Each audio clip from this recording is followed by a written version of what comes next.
नमस्कार दोस्तों। आचार्य चाणक्य कहते हैं कि जिस प्रकार एक नारी अपने पति के बिना शोभा नहीं पाती, उसी प्रकार बिना गुरु के प्राप्त किया गया किताबी ज्ञान समाज में सम्मान नहीं दिलाता। आज के वीडियो में हम जानेंगे चाणक्य नीति के वो कड़वे और सच्चे उपदेश जो हमें दुष्टों से बचने और जीवन में सही मार्ग चुनने की प्रेरणा देते हैं। चाणक्य जी कहते हैं कि व्यक्ति को गुरु द्वारा ही ज्ञान प्राप्त करना चाहिए। जिन्होंने केवल पुस्तकों को ही पढ़ा है लेकिन गुरु से नहीं, गुरु के चरणों में बैठकर गुरु मुख से विद्या अध्ययन नहीं किया, वे जीवित पति के रहते हुए अन्य से संबंध रखने वाली नारी की तरह सभा में शोभा नहीं पाते हैं। आचार्य चाणक्य जी कहते हैं कि जो मनुष्य जिसके साथ जैसा व्यवहार करे उसके प्रति वैसा ही व्यवहार करना चाहिए, क्योंकि दुष्ट व्यक्ति के साथ दुष्टता का ही व्यवहार करना उचित होता है। उपकार करने वाले व्यक्ति के साथ उपकार करना चाहिए, हिंसा करने वाले व्यक्ति के प्रति हिंसक बन जाना चाहिए। ऐसा करने से व्यक्ति को कोई दोष नहीं लगता, क्योंकि दुष्ट व्यक्ति के साथ दुष्टता का व्यवहार ही उचित होता है। आचार्य चाणक्य जी कहते हैं कि तप की महिमा महान है, तप द्वारा सभी कार्य पूर्ण हो जाते हैं, तप द्वारा ईश्वर प्राप्ति भी संभव है। जो अत्यंत दूर है, जो मुश्किल से प्राप्त होने योग्य है और जो दूर पर स्थित है, ये सब कुछ तप द्वारा मिल सकते हैं, क्योंकि यह सुनिश्चित है कि तप अत्यंत प्रबल होता है, यानी तप द्वारा ईश्वर प्राप्ति भी संभव है। आचार्य चाणक्य जी कहते हैं कि इस संसार के प्रत्येक को लोभ, निंदा आदि अवगुणों से बचकर रहना चाहिए, सत्य का पालन करना चाहिए, क्योंकि सत्य से बढ़कर और कोई तप नहीं है। मनुष्य में लोभ है तो अन्य दुर्गुणों की क्या आवश्यकता है? लोभ सारे दुर्गुणों की खान है। यदि चुगली करने की आदत है तो अन्य पापों की क्या आवश्यकता है? सत्य बोलने के लिए तप की क्या आवश्यकता है? सज्जन के लिए अन्य गुणों की आवश्यकता है। कीर्तिमान के लिए आभूषण की क्या आवश्यकता है? यदि श्रेष्ठ विद्या है तो धन की क्या आवश्यकता है? निंदा, अपयश से बड़ी कोई मौत नहीं है। आचार्य चाणक्य जी कहते हैं कि संसार के प्रत्येक व्यक्ति को दान अवश्य करना चाहिए, क्योंकि दान के बदले अवश्य ही उसे कुछ न कुछ मिलता है। जिसका पिता रत्नों का भंडार समुद्र है, लक्ष्मी जिसकी बहन है। चंद्रमा के समान चमकता हुआ शंख भीख मांगता है, तो फिर यह समझना चाहिए कि संसार में बिना दिए कुछ प्राप्त नहीं होता। साधु सन्यासी लोग नगर में जाकर शंख बजाकर घर घर अपने आने का संदेश देते हैं। इससे ये कल्पना की गई है कि शंख बार बार भीख मांगता है।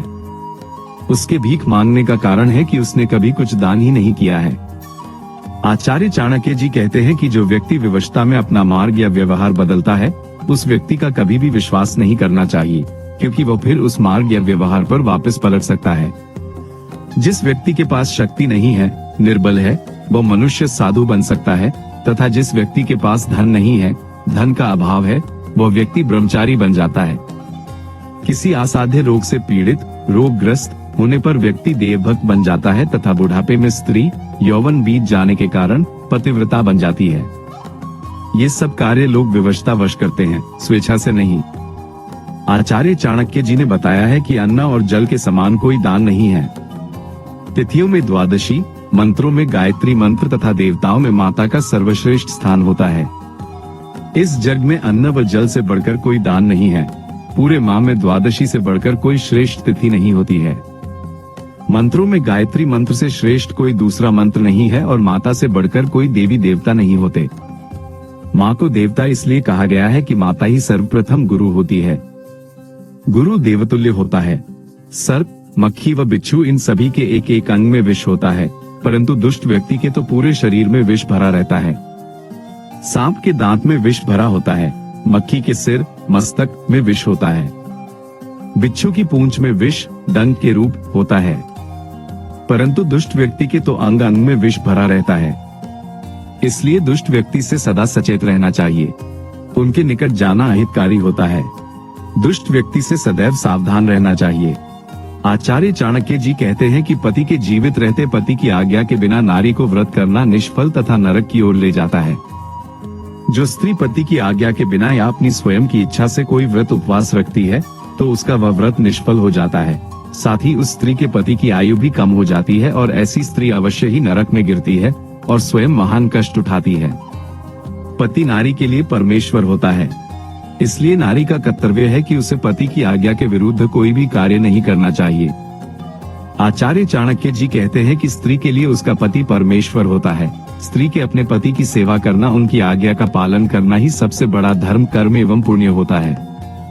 नारी न तो अनेक प्रकार के दान करने से, सैकड़ों प्रकार के व्रत उपवासों को करने से, न तीर्थ स्थानों की यात्रा करने से शुद्ध पवित्र होती है, जैसी अपने पति के चरणों के जल से शुद्ध होती है, चरण सेवा से पवित्र होती है। नारी के लिए कोई भी दान, व्रत, उपवास उतना फलदायी नहीं हो सकता जितना उसका अपने पति की चरणों की सेवा करना है। इसलिए शुद्धि व पवित्रता चाहने वाली नारी को अपने पति परमेश्वर के चरणों में ही अपना मन लगाना चाहिए। आचार्य चाणक्य जी कहते हैं कि पैर धोने से, पीने से तथा संध्या से बचे हुए जल को श्वान मूत्र जैसा कहा जाता है। पैरों को धोने से बचा हुआ, पीने से बचा हुआ तथा संध्या से शेष बचा हुआ जल श्वान, कुत्ते के मूत्र के समान है। उसे पीने पर ब्राह्मण, क्षत्रिय, वैश्य, चंद्रायण व्रत करें, तभी पवित्रता आती है। आचार्य चाणक्य जी कहते हैं कि व्यक्ति के हाथों की शोभा दान देने से होती है, शरीर की शुद्धि स्नान से होती है, मान सम्मान से वास्तविक संतुष्टि होती है, मुक्ति ज्ञान से होती है। हाथों की शोभा कंगन, आभूषण से न होकर दान से होती है। शरीर की शुद्धि चंदन का लेप लगाने से नहीं, स्नान करने से होती है। मानसिक संतुष्टि, तृप्ति, आदर, मान सम्मान व शिष्टाचार से होती है।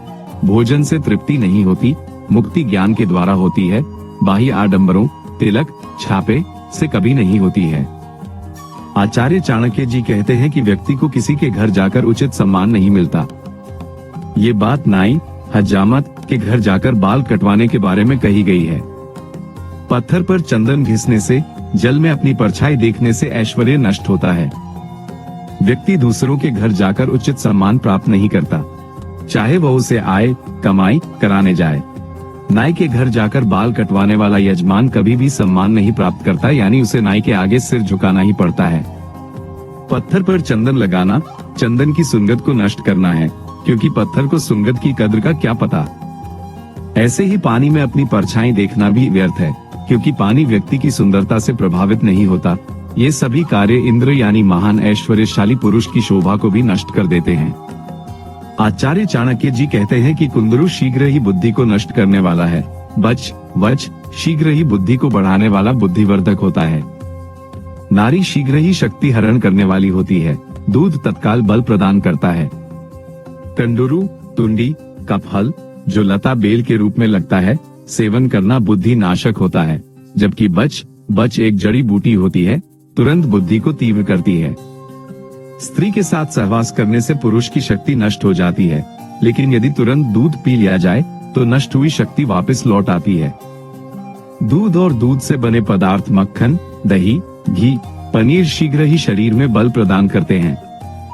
आचार्य चाणक्य जी कहते हैं कि जिस घर में रूपवान पतिव्रता नारी है, धन है, गुणवान पुत्र हैं तथा पौत्र हैं, यही सब कुछ तो स्वर्गीय, स्वर्गलोक आनंद है।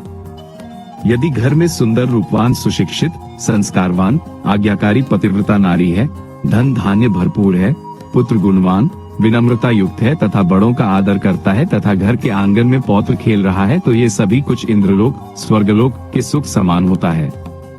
आचार्य चाणक्य जी कहते हैं कि जिस व्यक्ति के दिल, हृदय में परोपकार की भावना नहीं होती, वो व्यक्ति पशु के समान है। परोपकारी व्यक्ति कभी दुख नहीं पाता। जिस व्यक्तियों के हृदय, मन में परोपकार करने की भावना सदा रहती है, उन व्यक्तियों की समस्त विपत्तियां नष्ट हो जाती हैं तथा उन्हें पग पग पर संपत्ति प्राप्त होती है। आचार्य चाणक्य जी कहते हैं कि मनुष्यों में पशुओं की अपेक्षा ज्ञान ही विशेष गुण होता है। अतः ज्ञानहीन मनुष्य पशु समान है। भोजना करना, निद्रा, सोना, भय, डर और मैथुन, संतान उत्पन्न करना, मनुष्य और पशुओं में ये चारों बातें एक समान होती हैं। पशुओं की अपेक्षा मनुष्य में केवल ज्ञान ही एक विशेष उत्तम गुण होता है, इसलिए ज्ञान न होने से ज्ञानहीन मनुष्य पशु जैसा होता है। आचार्य चाणक्य जी कहते हैं कि यदि तुम्हारे पास कुछ है, उसे पाने की इच्छा में अपने पास आने वाले को कभी भी निराश नहीं करना चाहिए। जिस प्रकार मदमस्त हाथी के पास मद पाने की इच्छा लिए भौरे उसके पास आते हैं, किंतु गजराज अपने बड़े बड़े कानों को फड़फड़ाकर भौरे को दूर उड़ा देता है, भूरू को तो मद कमल वन में जाकर फिर भी प्राप्त हो जाएगा। गजमद की कामना से हाथी के पास भौरे मत वाले हाथी द्वारा कानों के फड़फड़ाने से यदि दूर कर दिए जाएं, तो उन भौरों को कोई हानि नहीं हुई, बल्कि गजराज के गण स्थलों की शोभा नष्ट हुई। भौरे तो पुनः खिले हुए कमलवन में जाकर रहने लगते हैं। इस बात का आशय यह है कि यदि कोई गुणी या योग्य व्यक्ति किसी धनवान के घर जाता है और धनवान व्यक्ति उनका सही आदर, मान सम्मान नहीं करता, तो इससे उस धनवान की शोभा नष्ट हो जाती है। क्योंकि गुणी विद्वान व्यक्ति का आदर कहीं न किसी समय तो अवश्य होगा। आचार्य चाणक्य जी कहते हैं कि राजा, वेश्या, यमराज, अग्नि, चोर, बालक, याचक एवं गांव का कांटा ये आठों दूसरों के दुख की जरा सी भी चिंता नहीं करते। राजा तो जनता को पीड़ित करके भी अपना राजकोष भरना चाहता है। वेश्या को भी सिर्फ धन दौलत चाहिए, चाहे प्रेमी उसे कहीं से भी ला कर दे, उसे सिर्फ धन चाहिए। यमराज समय आने पर प्राणियों को दूसरी योनियों में भेज देता है, चाहे परिवार वालों को कितना भी कष्ट हो। अग्नि तो जड़ पदार्थ है, वो तो किसी के सुख दुख को जान ही नहीं पाती। चोर को अपनी चोरी से मतलब है, वो यह नहीं सोचता कि इस धन को चुराने से इसके बाद इसके स्वामी की क्या दशा होगी। बाल हट तो विख्यात है, अपनी हट पूरी कराते वक्त बच्चा यह नहीं सोचता कि उसकी हट जिद कैसे पूरी होगी। याचक भी सिर्फ अपना ही स्वार्थ सोचता है। गांव के कांटे की गुजर बसर ही लोगों को दुख पीड़ा देकर होती है, वह भी यह नहीं सोचता कि वह अपने स्वार्थ के लिए लोगों को कष्ट दे रहा है।